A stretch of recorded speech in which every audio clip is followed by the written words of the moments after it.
If your business can't function without you, you don't have a scalable business. You have a very demanding job.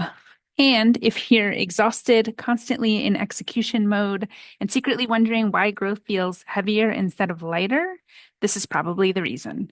Today, I'm going to talk with you about why you are still the bottleneck in your business and how to fix it. Most smart, capable women don't struggle because they lack intelligence. They struggle because they are competent. They can do it faster. They can do it better. They can fix it themselves. And so you do, right? Over time, your business becomes dependent on your capacity instead of building the systems. You're answering all the questions, you're approving every decision, solving every fire, and you're calling that leadership. And what that actually is over responsibility, and it's quietly capping your growth. The lie that most business owners believe is, I just need to push through this season, or I'll delegate when things calm down, or I just need to be more disciplined.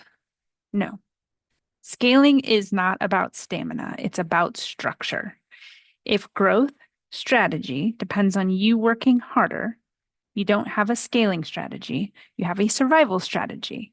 And this is exactly how most people burn out with survival strategies.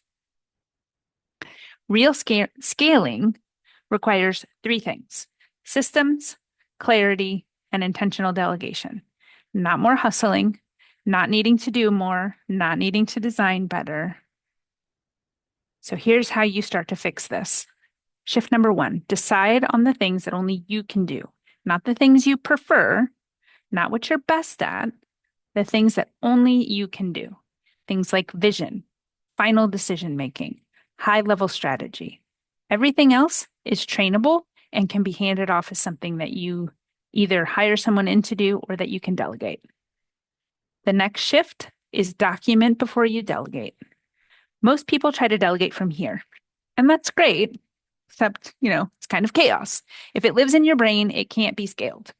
Write it down, create repeatable steps, and then build simple systems around those steps. Even messy documentation is better than none. Shift number three, stop waiting for capacity. You don't delegate when you have time. You delegate so you can create time. If you wait until you're calm to build structure, you'll be waiting forever, right? It's like being ready to have a kid or ready to do the whatever. When you are waiting for all things to be perfect, it just won't happen, right? Let's be honest. So if you've been overworking and calling it ambition, it might be time to build differently. You don't need to hustle harder. You need to scale intentionally. And if that's the kind of business you want to build, one that grows without consuming you, this channel is for you. Subscribe and let's build something sustainable together.